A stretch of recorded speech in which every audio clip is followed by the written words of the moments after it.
I will save you all the backstory and just get to it. I was assigned Ethan as my lab partner. I think you should know Ethan didn't talk. Well, that's not exactly true. I watched Ethan talk to Professor Shelby Grant almost every day. His mouth moved. She answered him. Sometimes she laughed. Sometimes they'd have what looked like an entire conversation right in front of me. I just couldn't hear Ethan's half of it. At first, I thought they were messing with me. Then one afternoon, Professor Grant and Ethan were talking across the lab. Ethan said something. Professor Grant stopped smiling. Then they both slowly turned and looked directly at me. I raised my hands. What? Ethan pulled out his phone. Mine buzzed. Ethan. Nothing. Yeah. It was definitely something. This happened in Tempe, Arizona, in 2019. I was 20 years old and in my second year of college. Ethan was basically the perfect student. If college students came with customer reviews, Ethan would have been 5 stars. 5 out of 5. Would recommend. He had great grades. Professors loved him. Freshmen went to him for help. He volunteered. He organized things. He was even the student chair of the science wing. I didn't know a science wing needed a student chair. Apparently it did. And apparently Ethan was fantastic at it. Me? Yeah. I'm not student chair material. Too many bad habits. And I tried not to fail anything expensive enough that I'd have to pay to take it again. I did have one thing though. I herped. I'm not particularly proud of how that sounds. But herping is basically going out looking for reptiles and amphibians, snakes, lizards, frogs, salamanders. You find them, photograph them, document them, leave them alone. I loved it, especially at night, and I had equipment, infrared, headlamp, long-reach grabbers, gloves, a couple small containers, and, yes, a fanny pack. Go ahead. Get it out of your system. But if you're crawling around looking for a tiny frog at midnight, you know what's useful, a fanny pack. Anyway, Professor Grant paired Ethan and me together during the second week of class. Mason, you're with Ethan. I looked across the lab. Ethan raised his hand. I sat beside him. Hey, I am Mason. He smiled. No response. I'm assuming you're Ethan. He nodded. Good talk. He smiled again. Then Professor Grant walked over. Ethan, did you get those specimens logged for Dr. Keller? Ethan turned toward her. His mouth moved. Nothing came out. Professor Grant nodded. Perfect. I'll check them after class. I stared at her. Then Ethan. Wait. Professor Grant looked at me. What? What did he say? She frowned. He said they're in cold storage. I looked at Ethan. How did you hear him? Professor Grant looked confused. Hear who? Ethan's mouth moved again. Nothing. Professor Grant laughed. I know. He's something else. Then she walked away. I stared at Ethan. Dude. He pulled out his phone. Mine buzzed. Unknown number. Ethan. What? Can you actually talk? He nodded. Then say something. His mouth moved. Nothing. My phone buzzed. Ethan. Something. I laughed. You're weird. Ethan. Been called worse. That was Ethan. From then on, he communicated with me almost entirely through text, even when he was sitting 6 inches away. And honestly, I got used to it because Ethan was an incredible partner. He never forgot anything, never showed up unprepared, never left me doing all the work. I'd send him a report at 11 at night. 5 minutes later, Ethan. Page 3 is wrong. Me. Which part? Ethan. Most of it. 5 stars. Would recommend. But the thing with Professor Grant continued. I'd walk into class and they'd already be talking. Ethan's mouth moving. Professor Grant responding normally. One morning, I watched this. Professor Grant said, Thursday? Ethan silently answered. That's what I thought. Another silent response. No, he doesn't know. Then both of them looked at me. I pointed at myself. He doesn't know what? Professor Grant immediately looked away. My phone buzzed. Ethan. Nothing. Stop saying nothing. Professor Grant laughed. Ethan smiled. I probably should have been more concerned, but I had other priorities, including my extremely cool Friday night social life, which meant wandering around desert land with grabbers and a fanny pack. There was undeveloped land not far from campus. I'd been there several times. Good place for herping, especially after dark. I'm just a perp that likes to herp. That Friday, I went out around 11. Warm night, little wind. I had my infrared with me because I'd recently started using it to locate animals before approaching them. About 40 minutes in, I picked up something small near a drainage channel. Warm spot, low to the ground. I crouched. Gotcha. My phone buzzed. I ignored it. Buzzed again. I checked. Ethan. Ethan. Go home. I smiled. Me, I'm busy. Immediate response. Ethan. I know. I stopped. Me. How? Nothing. I looked around. Nobody. Me. You out here? Ethan. No. Me.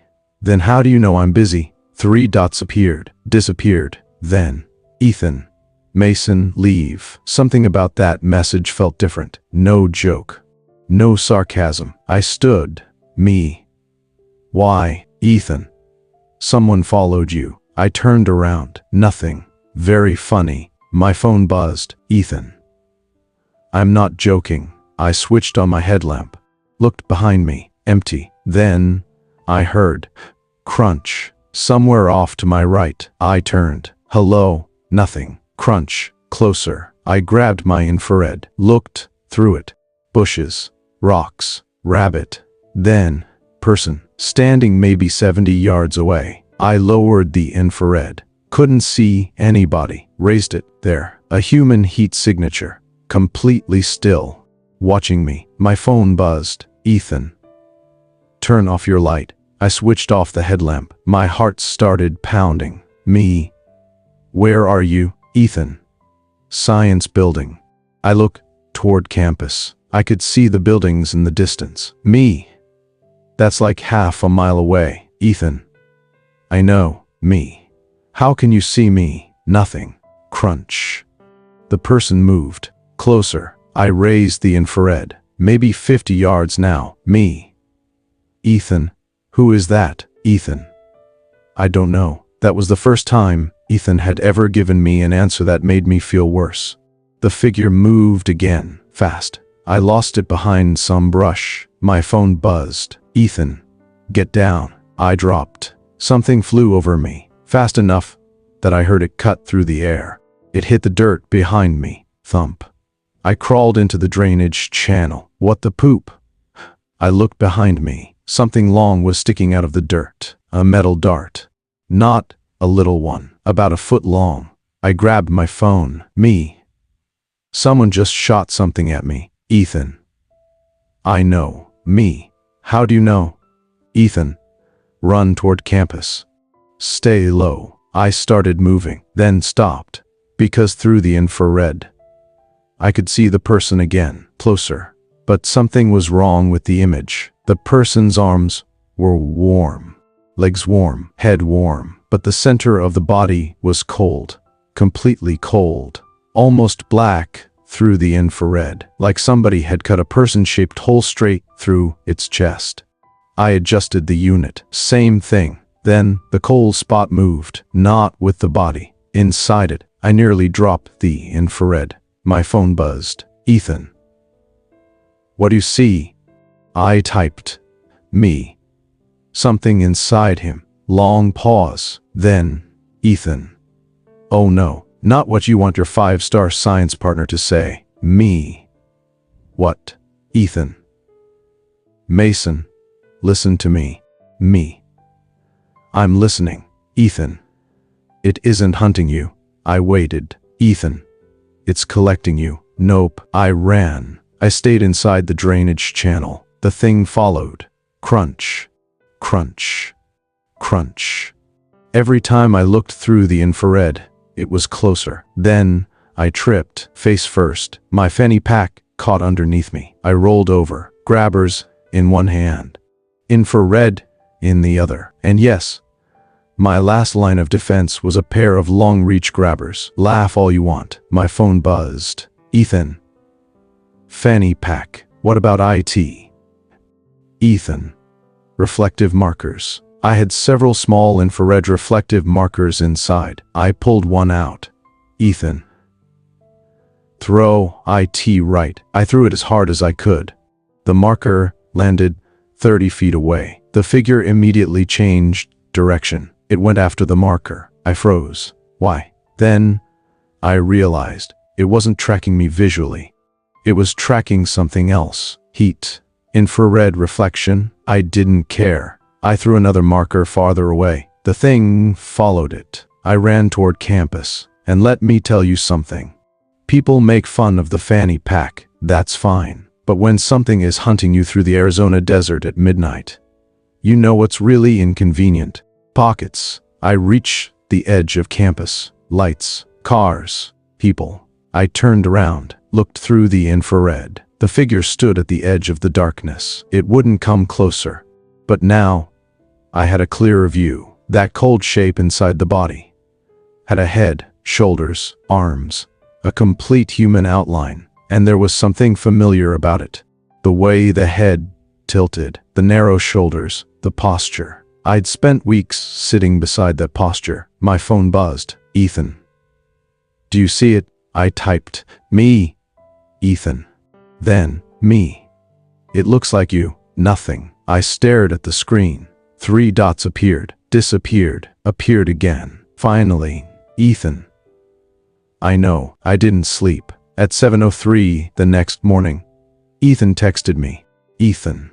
Science wing. I answered. Me. Police. Ethan. Science wing first. Me. Absolutely not. Ethan. Professor Grant knows. That changed things. 20 minutes later, I walked into the science building. Ethan was waiting. So was Professor Shelby Grant. The second she saw me, she locked the door. I held up the infrared. Start talking. Ethan looked at Professor Grant. His mouth moved. Still nothing. Professor Grant answered. He wants to know exactly what you saw. He can text me. Buzz. Ethan. What was inside the person? You. Ethan looked down. Professor Grant closed her eyes, like she'd been hoping I wouldn't say that. What? She walked toward a cabinet, unlocked it, pulled out a thick binder, set it on the table. Inside were photographs, students, dozens. Some recent, some looked 20 or 30 years old. Each one had a rating. 1 star, 2, 3, 4. Then I found Ethan. Ethan Cole, 5 of 5. I looked at him. What is 5 out of 5? Ethan didn't move. Professor Grant answered. Compatibility. Compatibility with what? Neither answered. I slammed the binder shut. I'm done. Professor Grant grabbed it. Mason, somebody found you last night. Yeah, I noticed. They shouldn't have. Who? Ethan's phone appeared in his hand. Buzz. Ethan. Hunters. That's incredibly helpful. Ethan. Ethan. They're looking for replacements. Replacements for what? Ethan pointed at his own body. I stopped. No. Professor Grant said. Ethan was selected 3 years ago. For what? She looked at him. He nodded. For the chair.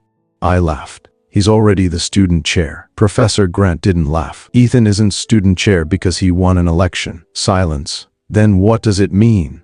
She opened the binder again. Flip toward the back. There was an old photograph. A young man. Underneath. Science chair. 1978. Next page. Different student. Science chair. 1986. Another. Then. Ethan Cole. 2016. Every person was rated 5 out of 5. I looked at Ethan. What happened to the others? Professor Grant didn't answer. I looked through the pages again. Something jumped out at me. Every chair wore long sleeves. Everyone. I looked at Ethan. Show me your arm. He backed away. Show me. Professor Grant said. Mason, show me. Ethan slowly rolled up his sleeve. There was a line around his upper arm. Perfect circle. Not a scar. A seam. I stepped backward. No. Ethan rolled the sleeve down. Professor Grant said, the chair isn't a position. I stared at her. It's a body. My stomach dropped. What? A maintained body. For who? Professor Grant looked at Ethan. He shook his head. Don't. I pointed at him. Don't what? I can't hear him. Professor Grant went silent. That made me realize something. Why can you hear him? She didn't answer. Professor Grant. Nothing. I raised the infrared, pointed it at Ethan. Warm body. Cold center. The same shape I'd seen in the desert. Then I pointed it at Professor Grant. Warm. Normal. Except around her head. There was something cold behind it. Like another face sitting slightly behind hers. I lowered the infrared. She knew from my expression. What did you see? I backed toward the door. Mason. I raised it again. The cold face behind Professor Grant moved. Her real face didn't. The cold one smiled. I dropped the infrared. Good golly, Miss Molly. Ethan's phone buzzed mine. Ethan. Run. Professor Grant moved toward the door. I bolted. Ethan came with me. We ran through the science wing. Professor Grant followed. Students turned to look. Professor Grant. She ignored them. We hit the stairs. Down. Through another hallway. Then Ethan stopped. What are you doing? He pointed toward a door. His mouth moved. And for the first time, I heard something very faint, like somebody speaking from the other end of a tunnel. Mason. I froze. Ethan's eyes widened. You heard me. I stared at him. His actual voice. Quiet, raspy, but there. Yeah, Ethan looked terrified. That's bad. Fantastic. His first audible sentence to me. That's bad. Professor Grant appeared at the end of the hallway. Ethan grabbed my arm. Run! We made it outside. Professor Grant didn't follow. She stood behind the glass doors, watching us. Ethan and I didn't stop until we reached a crowded courtyard. I bent over trying to breathe. Tell me what is happening. Ethan pulled out his phone. I grabbed it. No. Talk. He tried. Nothing came out. Gone again. So he typed. Ethan. The hunters find compatible students. Me. For the chair. Ethan. For all of them. Me. Who is them? He looked toward the science building. Ethan. The faculty. I laughed. You're telling me the professors are stealing student bodies? Ethan shook his head, then typed. Ethan. Not the professors. Another message. Ethan. What's inside them? I thought about Professor Grant, that second face. What are you? Ethan looked at me. Long pause. Then, Ethan. I don't know anymore. That answer stuck with me, because I believed him. We went to campus police. By the time officers went looking for Professor Grant, she was a gone girl. Her office was empty. Computer removed. Personal belongings gone. The university said Professor Shelby Grant had taken an immediate leave of absence. Ethan disappeared the same afternoon. No goodbye, no text, nothing. I transferred after the semester. Stopped herping around campus, but I didn't stop herping. Couldn't. The herp game needed me. I loved it too much. And yes, I kept the fanny pack. 2 years later, I was out in New Mexico, middle of nowhere, just after midnight. My infrared picked up a human heat signature about 50 yards away. I froze. Warm body. Normal center. I lowered the infrared. Couldn't make out the face. Raised it again. The person lifted one hand. Waved. My phone buzzed. Unknown number. 5 stars for the fanny pack. I laughed. I couldn't help it. Me? Ethan? The figure nodded. Me? You okay? Long pause. Then, Ethan. Depends what you mean by Ethan. I didn't like that. Then, another message. Ethan. You should leave. My smile disappeared. Me. Why? Ethan pointed behind me. I slowly turned. Raised the infrared. One person. Warm outside. Cold inside. Then, another step from behind the brush. Another. 5 total. Standing in a line. Watching me. My phone buzzed. Ethan. Don't run yet. Me.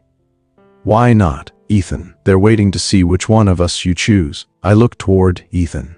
Then the 5 figures. Me. Choose for what? His response took longer. Ethan.